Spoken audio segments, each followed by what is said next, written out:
Шамлын орны. Тэгэхээр энэ юу вэ гэхээр Шамлын орны төр номлол дотор гардаг нэг зүйл байна. Ирээдүйд болохоор одоо шашны тэрсүүднэр одоо ингээд одоо шашны эсрэг ингээд зүйл гарч ирэхэд одоо Шамлын тэр хаад одоо яг эсрэг нь одоо цэргэлж тэр шашны тэрсүүд дайсныг одоо ингэж номготгоно гэсэн ингээд энэ үе гарч ирсэн. Тэгэхээр энэ үед нь бол дараагаар нь бол юу гэхээр гарч ирсэн нэг юм тогтмол ойлголт нь юу гэхээр Банчимбогд болохоор тэр Шамлын орны хаан ингэж иргэдэн одоо тэр язгуур төгөлдөр хаан болно. Жавзандан бодогт болвол тэр Шамлын орны тэр одоо цэргийг бурхнаа бүр аль хэдийн ингээд бас залтсан байж. За дараагаар нь тэгээд Дашчомбол татсан ингээд зал. Дашчомбол татсан бог заларсан чинь тэр дацангийнх нь бурхнаа бүтээж дүүрээгүй. Одоо тэр гадна бол залах одоо бэлдээгүй. Бүх юм ингээд бас дутуу байж.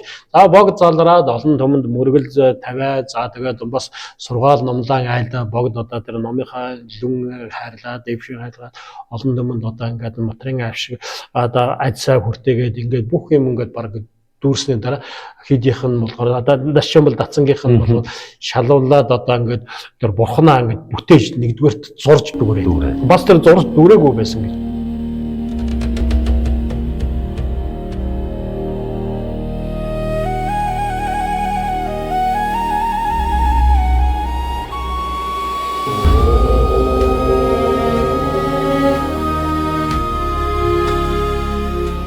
Сайн байцгаана уу? Иргэн давтаамаар л Монгол худаг төвлөгөө зураг нэвтрүүлгийн энэ удаагийн дугаар эхлэхэд бэлэн болсон байна. Энэ өдрийн мэндийг хүргэе мэгийнхаа.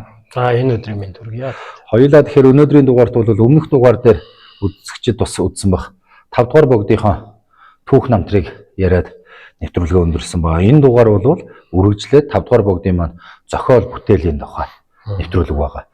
Тэгэхээр энэ удаагийнхаа дугаарыг бол одоо 5 дугаар богдынхаа зохиол бүтээлийн талаар эхлэе гэж бодож байна. Жишээлбэл одоо зохиол бүтээл дотроос бол одоо 5 дугаар богдын маань сүн торгоо гэдэг. Энэ талаар нэвтрүүлгээ. За тэгээ. За манай богдуудаас одоо зохиол бүтээл дурж төв тэл дээр зохиол бүтээл дурвсан одоо нэг чухал дурдхан манахаар өнөөдрийн сэдв болж байгаа. Манай 5 дугаар богд болно. За 5 дугаар богдын сүн торгоо нэртэй одоо сүн торгоо гэхээр монголоор хэлэх юм бол хэсэг бусаг одоо бүх зохиол бүтээлийг эмгтгсэн зохиол бүтээлгээд юм авсаар жижигхэн боловчиг одоо юм нэг бот одоо зохиолыг манай богд маань айлдаж үлдээсэн байт юм аа. За агуулгын хувьд хэлбэл за энэ маань болохоор мөргөл, залбирал, за тэгээ бясалгал, уншлага, за бурхан шүтэн бүтээсний одоо ерөөл, за иш бошгын одоо зохиолын бүтээл гэх мэт юм одоо ийм төрөл зүйлд ингэж хураад. За тооны хувьд гэвэл нийтдээ одоо 36 одоо зүйлийн одоо ийм цөөхөн боловчиг одоо ийм ном айлдсан байдал юм. Тэгэхээр манай одоо 5 дугаар богдын зохиол богдын одоо номыг гүйлэлсэн хүмүүс гэх юм бол одоо ямар дээдсүүд болон ямар улсууд одоо гүйлсэн бэ? За энэ бас их чухал асуулт шүү. Юу вэ гэхээр бурхан шашны нэг гол уламжлал байна. Юу вэ гэхээр тэр хүн одоо өөрийн одоо санаанд орсон болгоно бас бичээд байна гэж ингэж бас бичээд байсан гэж бас хэлж болохгүй. Тэгэхээр тухайн тэр хүний мэрэгдийн болохоор одоо итгэлтэй шавнар буюу за тухайн үед задарч байсан удаг туйлгаа за эрдэмтэй чадaltaй хүмүүс тухайн тэр хүндээ бас ингэж хэлээд айлтгаа за яг энэ төрлийн номыг одоо яг зохиож өгөөч гэхийг болохоор одоо бид хүний яг сайн тань хэлдгээр гүллэх гэж хэлж байна. За гүллэх гэдэг нь болохоор монголоор орчуулах дурдан сануулах за яг ийм номыг бичиж өгөөч. Нэг өснө одоогийнхаараа хэлэх юм бол нэг өснө захиалга өгнө гэсэн үг байна. Захиалга өгнө гэсэн маяг ийм зүйл. Энэ бол маш их чухал зүйл. Тэгэхээр уртлын дугааруудад бас хоёулаа цагийн харгаагаас болоод зарим зүйлүүдийг бас дурдаагүй олон зүйл байгааг нэг нь энэ номыг зохиоход гүллэж одоо айлтгсан дурдан сануулсан хүмүүсийн тухай дурдаагүй. Тэгэхээр өнөөдөр онцлон одоо энэ 5 дугаар богдыг ярихдаа дурдъя. За намтар түүхэн дээр бол ингэж гардаг. За их хүрээний хам яг энэ намтар түүхэн дээр гардагаар нь уншия. Их хүрээний одоо хам авгаа хайд дархан хам багш цорж лувсан гонч домдовлон хийдийн хувраг зураач их үнзад гэлэн иш харав. За аавга хаан бод сорж гэлэн иш гэлэг сүсэг төгөлдөр сүсэг хүч төгөлдөр халахын их Сэцэн хаан. За энэ Сэцэн хаан болж байгаа юм тийм ээ. Жанжин байлын гошууны Жамбад аалам сорж лувсан жам гисгүй совын тэргүүтэн за Шүтэний аймгийн лам гисгүй одоо хэрэгэмтэн нийт за Амбан вангийн одоо хошууны сүсэг төгөлдрийг гэлэн лувсан шоров за IPU ван дорж аравдан санид датсан Жанжин байлын гошууны гэлэн лувсан дарж аравжим гэлэн лувсан чогдоо халахын засагт хаан мань базар за энэ үеийн одоо манай халахын засагт хаан тийм ээ. За тэгээд амбан бэсийн улгаа бараа болгоч хя Цэрэнжив Шадар амбан бэс дэлэг дөрж Номон хаан лувсан жим за энэ хүн болгоор манай богдын маань одоо янзан багш болно. За Эрдэнэ шанзав лувсан даш гүн цэвэн дөрж даалам агван чамбал даалам лувсан шилтэм гэх мэтийн за мөн цаашлаад цахар хошууны дэргэдийн сүрэгч галдан сэрэн нарын одоо хүмүүс одоо ингэж айлтгаваа гэж энийг болохоор одоо богдын сүмбүмийн яг төгсгөлийн үгээс нь болохоор одоо төвөрлөж ингэж хэлвэл юм байна. Энэ дээр нэг чухал зүйлийг ингэж бас хэлнэ. Альва нэг мэрэгдийн зохиол бүтээлийг бичгэд хажуу талд нь дэргэдийн бичээч гэж нэг хүн байна. За дэргэдийн бичээч хүн. За энэ зохиол бүтээл туурж байгаа хүмүүс бол олон янз л да. Жишээлбэл тэр хүн маань өөрөө зохиол бүтээлээ турваад өөрөө гараараа бичээд өөрөө яг сударлаж бичээд за түүнийг нь хойжим хойдын одоо шавнар нь болохоор гэж барлаж хэвлэхний тохиолдол байсан. За зарим тохиолдолд энэ зарим одоо ихс мэрэгдийн хажууд болохоор дэргэдийн бичээч гэж байсан. Тэр хүн маань бол юу вэ гэхээр тухайн тэр одоо мэрэгд одоо яг номоо айлтгахт нь одоо чэйжэр юм уу одоо ингээд айлтгахт нь түүнийг нь яг судралан бичиж аваад за энэ хүмүүс маань болохоор маш чухал хүн. Ягаад гэхээр төв төлний дээр одоо үг зүү одоо төв төлний дүрм одоо дагчаа гэж хэлнэ тийм ээ. Англиар бол spelling гэж хэлнэ. Монголоор бол одоо энэ зөв бичих дүрмэнд маш сайн. За тэгээ сүмжүүва дагнжгаа сайн үзсэн. За тэгээ шашин номынхоо хувьд бол тэр одоо цаны чоор байна уу тэр одоо яруу найраг байна уу тэдгээр бүх зүйлийнхаа яг сайн мэддэг хүн. Тухайн тэр хүнийг нь болохоор яг одоо их бэлжээг нь улганготын цагаан цаасан дээр хараар буулгаж одоо бичиж авдаг. Хэмэл дэргэдийн бичээч. Энэ бол маш их чухал хүн. Тэгэхээр ном судраг үздэг хүмүүс бол хамгийн сайн мэднэ л дээ.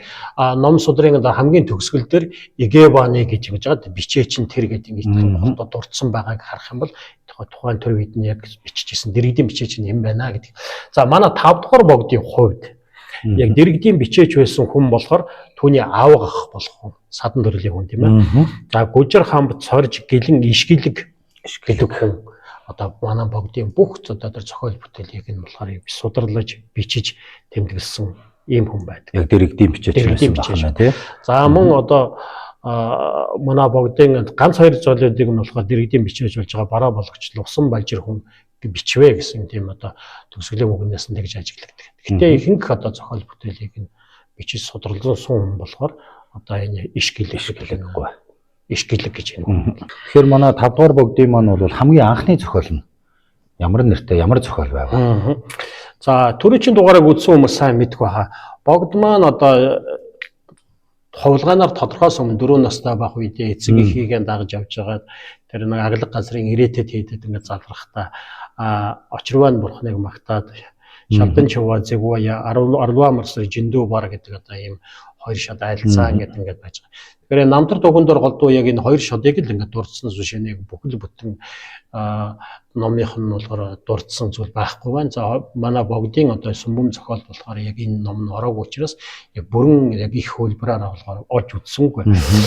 За мөн одоо үүний дараагаар одоо ерөнхийдөө намтар дугуун дээр нэгэн дуугаар одоо хэлж байгаа зүйлүүд маань юу вэ гэхээр богд маань 8 настай байх үедээ Жавцан дамба бомбо номбор шүг жалвэн авья дамба чуг намдаг човгийн ямби лодож жигмэд дамби жамцсан шавдан шуг гэдэг нэг шолол нэг шүлэг нэг бадаг 4 шат номыг айлцсан гэдэг ингэж намтар дугуун дээр тодорхойлж. За бүр ингэ тодорхойлоод хэлбэл богд 8 нас сүдэртэй байх үед хар морин жил. За энэ болохоор 1822 он болно. За Монголын 8 сар буюу намрын дунд сарын 19-ний өдөр болохоор энэ нэг чэйжэр айлцсан энэ номыг чэйжэр айлцсан гэж ингэж хэлдэг. За орчуулга нь юу вэ гэхээр бид бүхэн 5 дугаар богдын сүмбүм зохиолыг монгол хэлээр орчуулж байгаа гэж гаргасан. За энэ дээр нэг хоёр хувилбараар за энэ сүмбүмийн монгол орчуулган дээр болоод одоо богдын холбоотой манай богдуудын анхны зарлаг зохиолын бүтээлийн тухай гэдэг нэг эрдэм шинжилгээний илтгэл бичсэн тэндээ болохоор маань орчуулсан. Хоёр янзаар орчуул би үзсэн юм аа. За тэгээд тэдгэрийг бас ингээд уншээ. Зөвхөн одоо хоёр дахь одоо мөр хоёр дахь одоо шадыг болохоор хоёр янзаар орчуулсан. За аль аль нэг нь уншъя.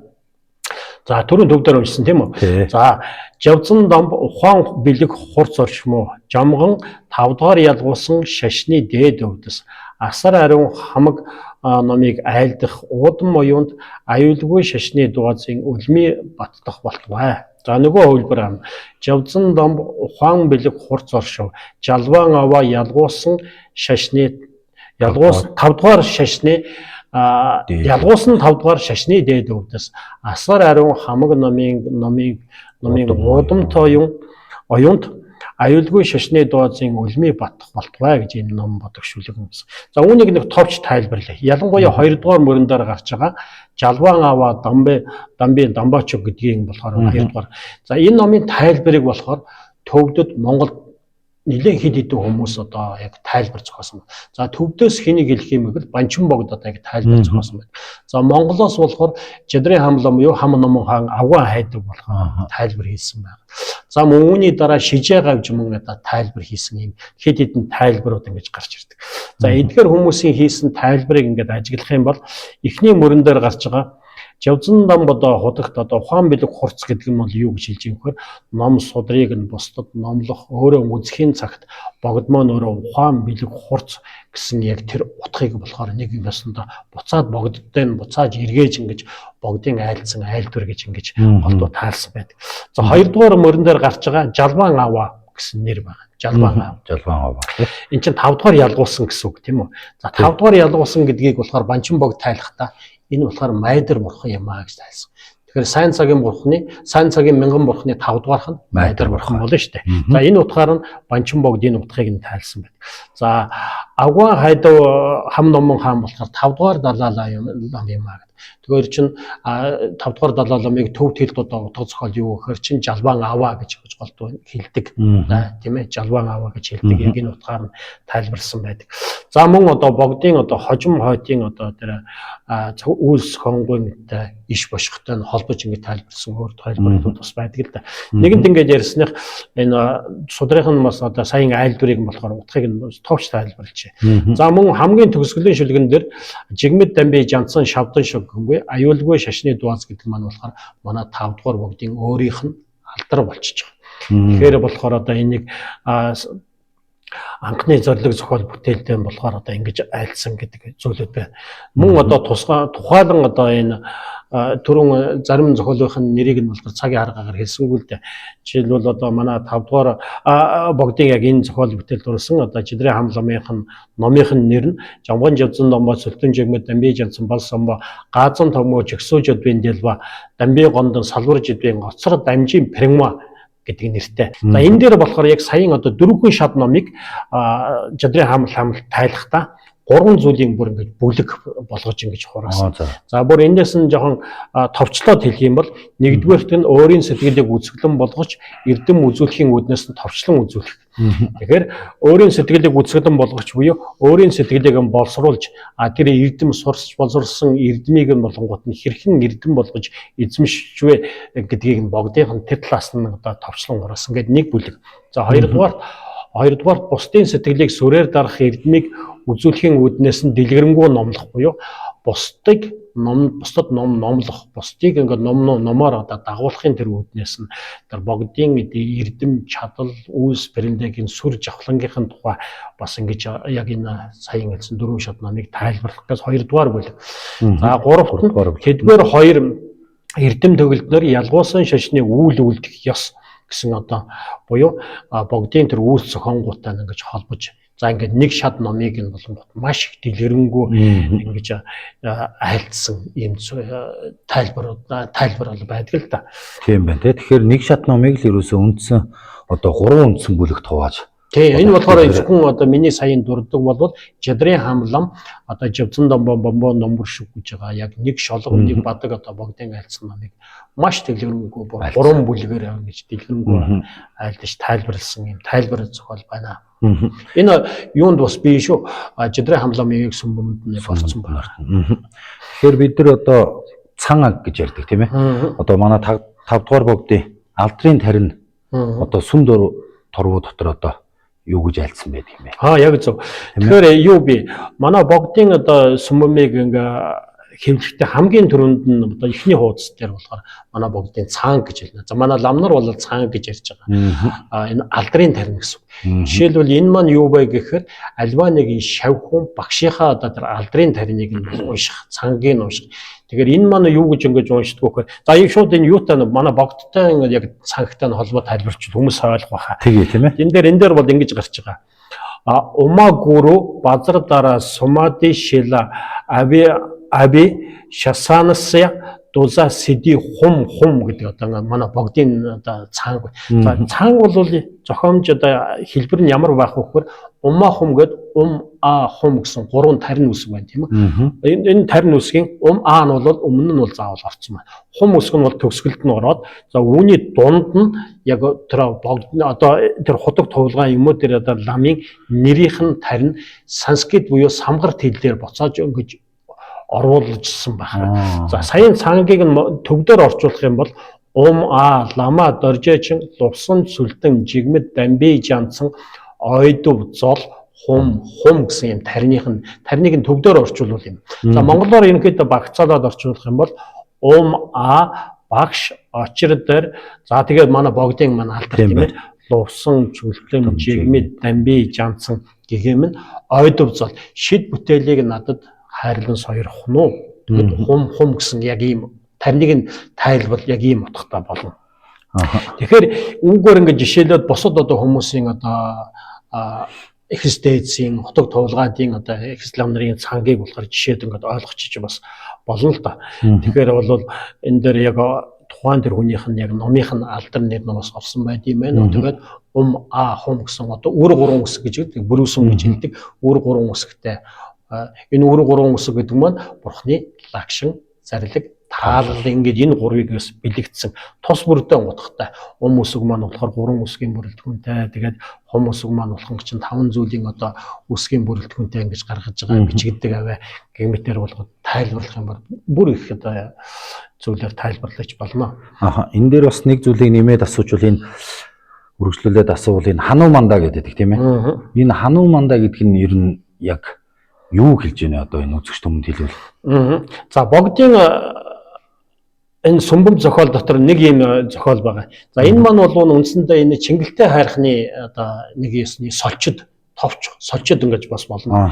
За төгдөр ингэж эхэлнэ. Хануу манда давгоо цүлсэн данамдагийг нэлээд сонсор би дүүдэр дагжин чожин хорнод жинаж гончид нэва жидвэр шиг гэж. За монголоор уншвал догшин хануу манда байдал ясыг бариад дорой тангарагт дайсан дотгорын зүрхэнд мис хатгах тэр цагт би ч таны ямагт нөхөр болж төрөөд тэнцэлгүй итгэл таныг баясхан үлдэх болтугай гэсэн орчуулга. За цаашлбал ингээд зөвхөн монгол орчуулгыг нь уншиж.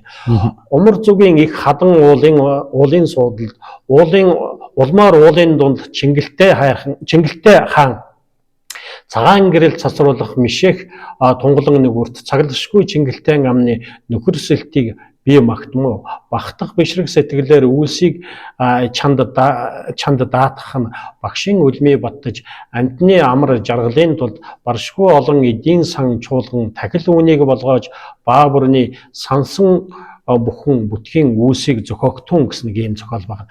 Тэгэхээр энэ юу вэ? Үндсэндээ нэг солчид гэдэг маань тэр уусын эзэн савдагт одоо ингээд заатгсан юм зайлварлал. За үүний өмнө гардаг яг таны саяын асуудгаар тэр хануу манда гэж. За хануу манда гэдэг нь бол юу вэ гэхээр одоо хинди юуны ёсоор одоо ингээд энтэгт гардаг нэг толиугаараа хануман гэж одоо ингээд нэг одоо сарамгчны дүртэй бичний дүртэй ингээд нэг юу гарна. ингээд дүр гардаг л да. Арамын түг, Арамаяны түгэд гардаг Хануман гэж ингэж юу. За яг энэ 5 дугаар богд заларч байх яг энэ цаг үе за тэгээд үүнээс ингээд хойшлох дараагийн хотогтуудын үе за мөн энэ үед ингээд заларч байсан төвдийн гарчсан банчин богд болоод далаа лам нарын зохиол бүтээлд нэг төвөмөл гарч ирж байгаа нэг зүйл бол юу вэ гэхээр Шамбалын орны тухай ингээд ном их дэлгэрсэн бас ингээд үе байгаа. Шамбалын орны. Тэгэхээр энэ юу вэ гэхээр Шамбалын орны төр номлол дотор гардаг нэг зүйл байна. Ирээдүйд болохоор шашны тэрсүүд нар ингээд шашны эсрэг ингээд зүйл гарч ирэхэд Шамбалын дээр хаад яг эсрэг нь цэргэлж тэр шашны тэрсүүд дайсныг ингэж номготгоно гэсэн ингээд энэ үе гарч ирсэн. Тэгэхээр энэ үед нь бол дараагаар нь бол юу гэхээр гарч ирсэн нэг юм тогтмол ойлголт нь юу гэхээр банчин богд болохоор тэр Шамбалын орны хаан богд иргэдэн тэр язгуур төгөлдөр хаан болно. Жавзандан хотогт болоор тэр Шамбалын орны тэр цэргийг даргалах Хануман гэдэг Хануманд гэж тэр цэргийн жанжин болно гэсэн тийм нэг юм домог төх гардаг. Тэгээд чигсэн яг үүнтэй холбоотойгоор энэ цаг үеийг ингээд дурдах юм бол нэлээд бүр наривчлан ингээд дурдсан 6 бүтээлүүд зөндөө байдаг л да. Гэхдээ үүнийх нь цагийн хувьд бол гонгот нь бас янз бүрээр ингэж бодоод за 1920 дугаар зууны их үед гарч ирсэн тэр лам нарын эсэргүү гэж ингэж ярьдаг болт нь тийм ээ. Яг тэмдэл бол тийм биш та. Тэр нэг хөдөлгөөнд гарч ирэхэд бол Шамбалын дайн гэсэн данаар гарч ирсэн. Тэгэхээр энэ бол тэнд гарч байгаа нэг санааны юу болох нь өөр тэр зүйл дээр ингээд зээлдэж авч хэрэгэлсэн ингээд зүйл байдаг л да. Тэгэхээр энэ дээр гарч ирдэг. Тэгэхээр энэ Хануман Хануманда гэж гарч байгаа нь бол юу вэ гэхээр манай Жавцандаа мотогт маань ирээдүйд Шамбалын оронд нэг төрөл таалах үедээ тийм нэг цэргийн жанжим болно гэсэн тийм нэг утгаагуул байгаа. Тэгэхээр энэ үеийн зарим богдуудын ном дээрч гарч ирдэг. За мөн манай хот их стэйц мэрэгдийн Монгол ном нарын бүтээлээр төвд ном нарын бүтээлээрч гарч ирдэг. Тэгэхээр яг тийм учиртай юм энэ Хануман гэдэг Хануманда гэж Хануман гэж хэлж байгаа. Тийм үү. Манай богдын маань намтар түүхэн дээр гардаг тийм ээ. 2 дацанд нэг дарих бүтээсэн гэж түүх домогч байдаг. Энэ тухай та нэг дэлгэрүүлээд үзэгчтэй мөн төрөг бол. Тэгээ богдын сүм 5 дугаар богдын маань сүмбэм зохиолд нэг юм ном байна.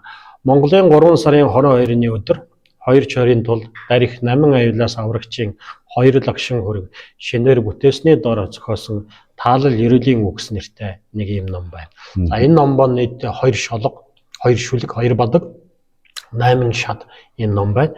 Жавзан долма дагдан довоогун ловор нанги жигла жавзачин донгог самма нямсуу лимбиту ламид жанчо гопон нүртөвш гопон товор зод за монголоор нь шууд орчуулгын биш гэтлэгч дарих бие тэргүүлтэн амтан бүхнийг нь гинтийн дотоод аюулаас аврам зохиох ба тэрчлэн содар тарны гүн анхааран авалгын хүчээр тэнцэлгүй бод тутгыг олуулан зохиогдсон гэсэн утгатай болно. За дараагийнх нь Жавзан багма дулмаала чодод дайгам бадвиту ловор галчин гүншэна ярнга дадар шадав лэгцэг бил манлай дээд гэтлэгч худаг дарихэд магтаал тахил тарин урилга бясалгалт хичээсний хүчээр ахуй ийст гинтийн харшлах нөхцөл бүхэн амарлаж адвиш шинийн сарм мэд номлол бүтээлийн сайн чуулган аривтгах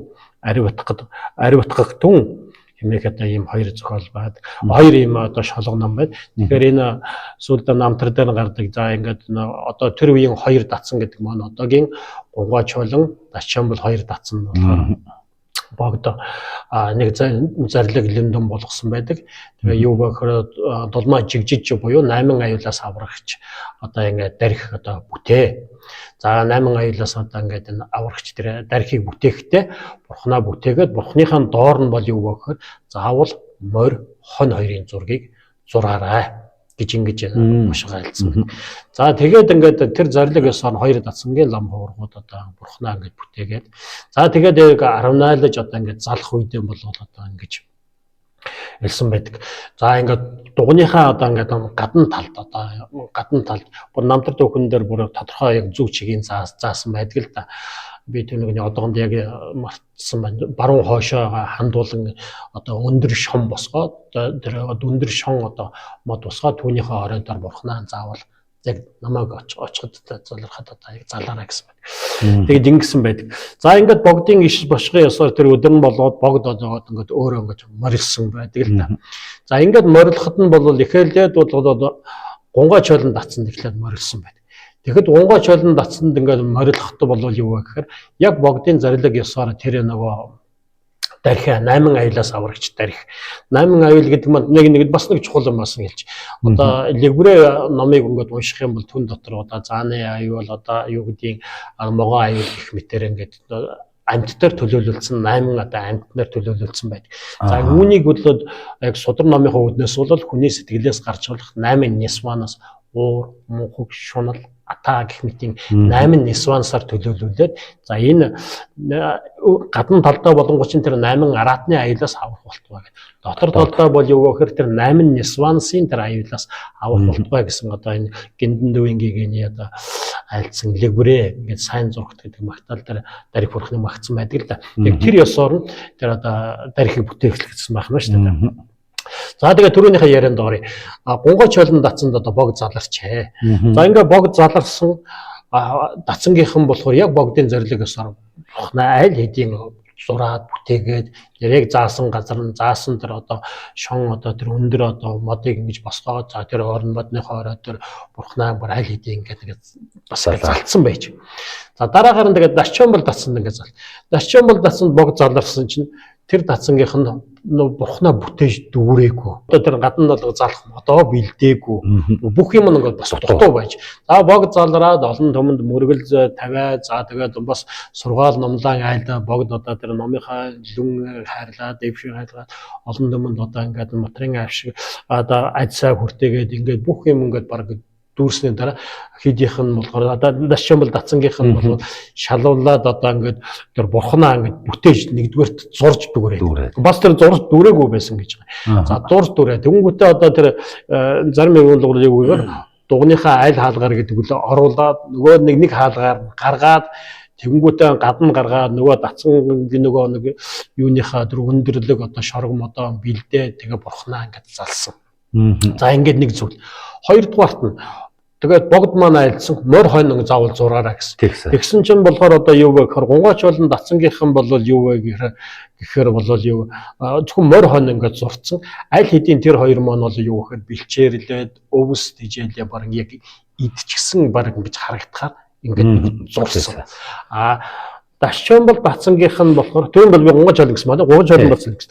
Дашчон бол дацсангийнх нь болонгууд нь нэгдүгээр бэлтгэл нь хангагддаг бас. За хоёрдугаарт болохоор ингэж дөнгөж одоо ингээд нэг өвс тавьж өгч байгаа. Дөнгөж өвс тавьж өгөөд яг одоо тэр нөгөө тижээлээ дөнгөж яг идэх гэж байгаа маягтай ингээд ойлгохоор ингээд зурсан. За үүнээс нь болоод манай богд маань болохоор яг иш бошгон гэж үзүүлсэн байдаг. Ирээдүйд энэ хоёр дацсанд нэг их зөвчөө хорлол ингээд гарах ингээд болов. За түүнийг одоо сарамжлагын үднээс нь би 8 аюулаас аврагч одоо энэ дариг бурхныг ингэж бүтээл гэсэн юм аа. За үүнийг бэлэг дэмбэлийн шинжлэхийн үднээс нь заавал морь хонь ингэж зурулсан. За тэгээд бол юу вэ гэхээр намайг гунгаач чолон дацсанд залрахад тэдгэр бэлтгэлээ бүгдээрнгийн хийчихсэн байсан. За аль хэдийн бурхнаа залцсан байсан, бүтээсэн байсан, залцсан байсан. За тэгээ морь хонь хоёр бол аль хэдийн өвс тижээлээ идсэн, бодмын дарган цатгалан байх шиг байна. Тийм учраас ирээдүйд энэ гунгаач чолонд гарах одоо энэ цөвчөө хорлол маань бол ихээхэн байж болцсохгүй байна.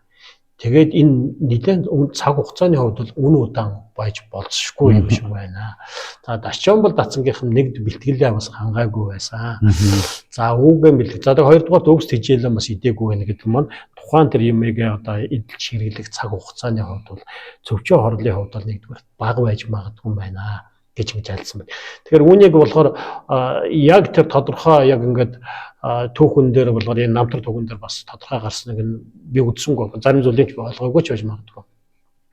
Яг хэдэн цаг үед яг хэдий цаг үед яг энэ хоёр дацсанд гарах тэр зөвчөө хорлыг зөгнөж иш бошгыг үзүүлсэн юм болоо гэж ингэж бас ингэж олон талаар бодож үзэх хэрэгтэй.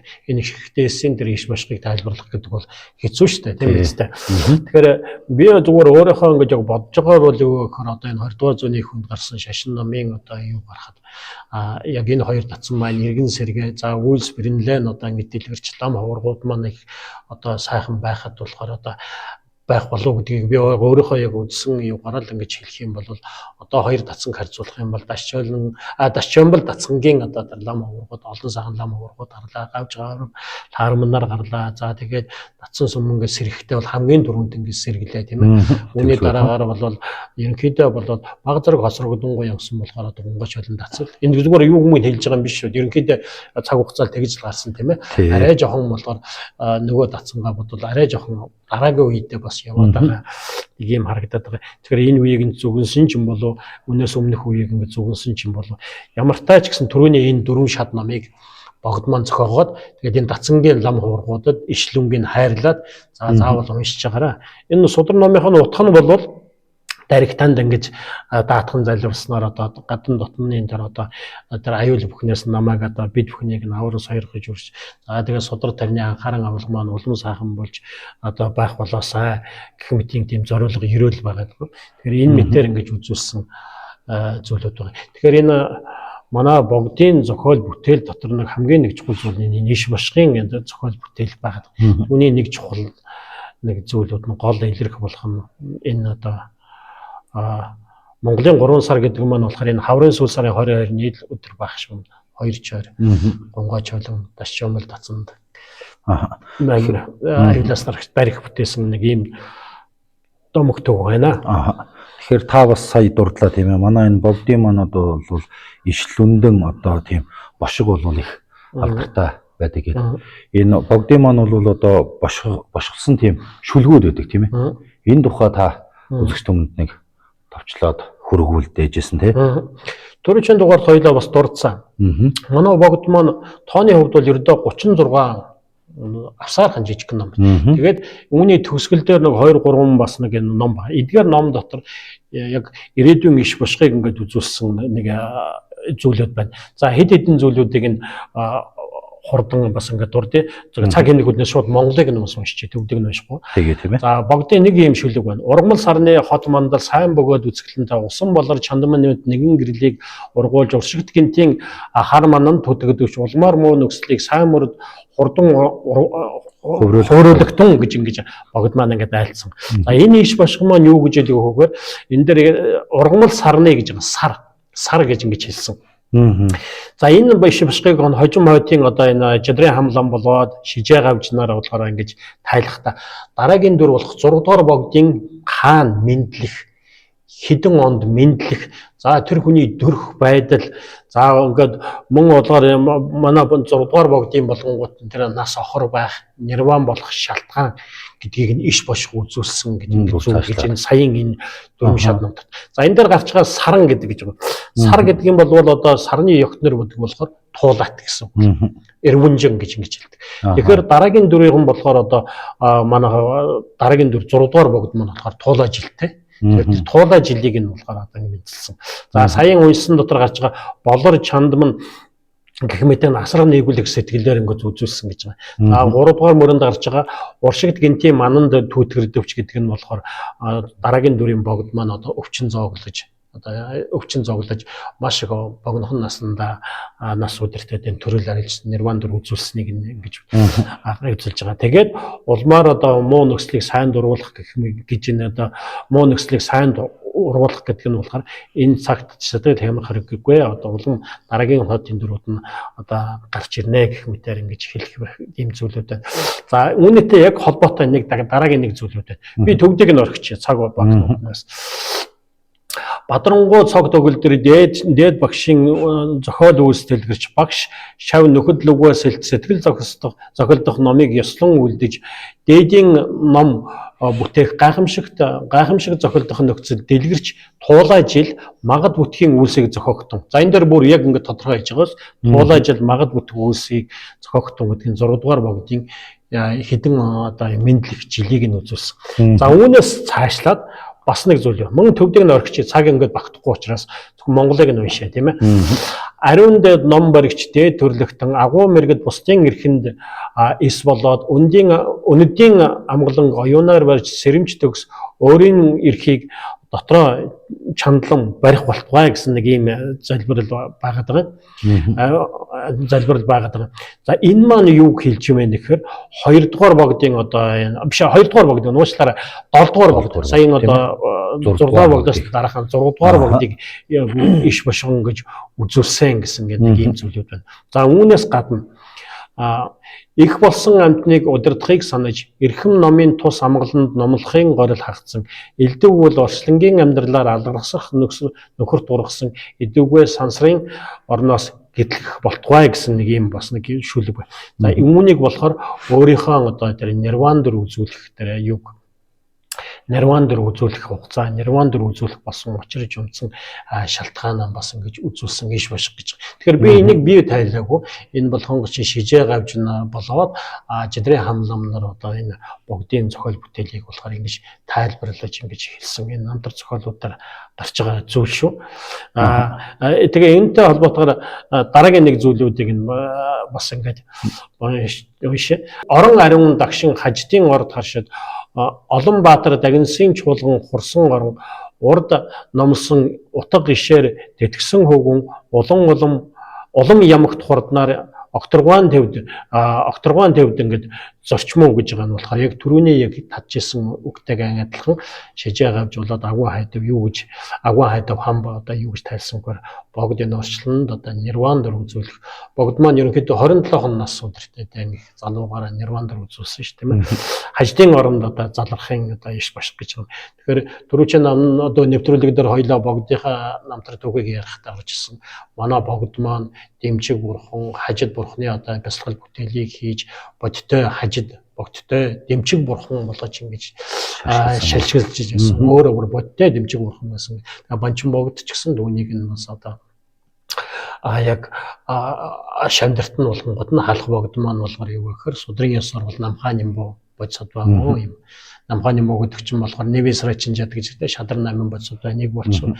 За тарины ёсоор үзэх юм бол дэмчиг бурхан одоо бодтой дэмчиг бурхан юм а гэж айлж ирсэн гэх үгүй ийм зүйлүүд байна. За үүгээр ингээд яах юм бол манай богдтой холбоотой иш бошхын зүйлүүд бол зөндөө байна. Тэгэхээр тэр олон айлсан юуг болохоор бид бүхэн болохоор одоо монгол хэл дээр хэдий орчуулж гаргасан л та. Гэхдээ тэр хэгстэйцэн одоо айлсан тэр одоо гүн нарийн зүг яг нарийн тайлхад бол бас хэцүү. Хэдий үгийг нь орчуулууч утгыг нь бас одоо нарийн гаргаж чадахгүй юм байна. Тэгэхээр монголоор орчуулагдсан байгаа.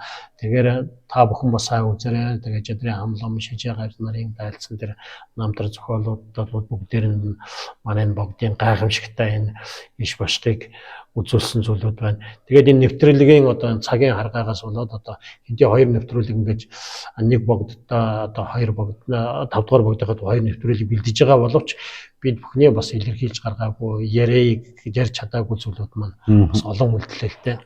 Тэглэхгүй яах вэ? Тэгэхээр манай энэ 5 дугаар богд маань бол зөвхөн өөрийн одоо нирван болохоо бус одоо дараагийн 6 дугаар богд 7 дугаар богдыг тийм дараагийн 2 дүрийг хүртэл мөн үүнээс гадна зөвхөн өнөөдөр иш татгад бол энэ 2 богдын тухай үз. Тэгэхээр босод одоо хийд орон байгуулсан тухай олон иш бошгодын зүйлүүд байгаа л да. Тэрийг нь бол заримыг нь бол нэгдүгээрт тэр их нь бол сайн ухаж өөрөөсөө бид нар бас сайн ухаж ойлгохгүй энэ ихтэй эдсэн одоо явуулсан зохиол цайтан. Тэгээд зөвхөн дээжлэл ганц хоёрх нэг юм дурдж байна да. Тэгэхээр одоо өмнөх дугаар дээр бас 5-2 дугаар дээрээ бас ярьж исэн байгаа. Одоо энэ 5 дугаар богд маань одоо хэдэн онд нирван дүрийг үзүүлсэн бэ? Нэгдүгээрт 2 дугаарт одоо энэ шарлыг тийм ээ хаан залсан байдаг вэ? Энэ талаар бас үзэгчдэн өндөр бол сонирхолтой авах болов тийм ээ. За манай 5 дугаар богд маань 14 дугаар жарны цагаагчин өөр жилийн өвлийнхэн сарын шөнийн 3-ны өдөр нирван дүр үзүүлсэн. За нирван энэ маань бол одоо орчин цагийн одоо аргын тоолж хэлжүүлэх юм 1841 оны 11 сарын 18-ны өдөр бол нас өдөр дөнгөж одоо 27 нас өдөртэй байсан. За хаашаа ямар газар бай гэхээр одоо яг энэ богд маань төвдрөө залрах цаг үедээ гүмбэн хий дээр одоо дайрч мөргөөд за гүмбэн хий дээр ороод за гүмбэн хийд ингээд цаашаа яваад одоо Бричуг гол гэж байгаа.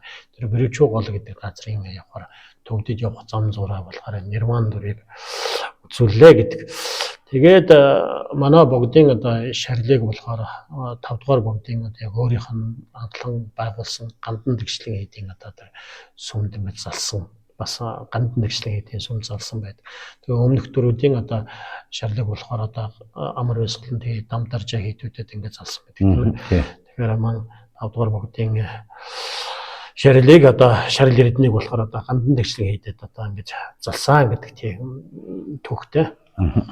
Тэгэхээр энэ удаагийн дугаараа энэ хүрээд өндөрлүүлээ. 5 дугаар богдын талаар одоо үзэгч түмэнд одоо сонирхолтой мэдээллийг хүргэсэн танд маш их баярлалаа. Мөн үзэгч та бүхэн манай Монгол Хутаг Төвлөгөөд цуврал нэвтрүүлгийн YouTube хуудасаар дагаж бидэнд одоо урам хайрлаж бидний дагаараа өшөө цаашдаа олон сонирхолтой нэвтрүүлгийг хүргэхийг бид бүхэн зорж байгаа. Тэгээ энэ удаагийн дугаараа энэ хүрээд өндөрлүүлээ. Дараагийн дугаараар иргэн уулзлаа. Түр баяртай.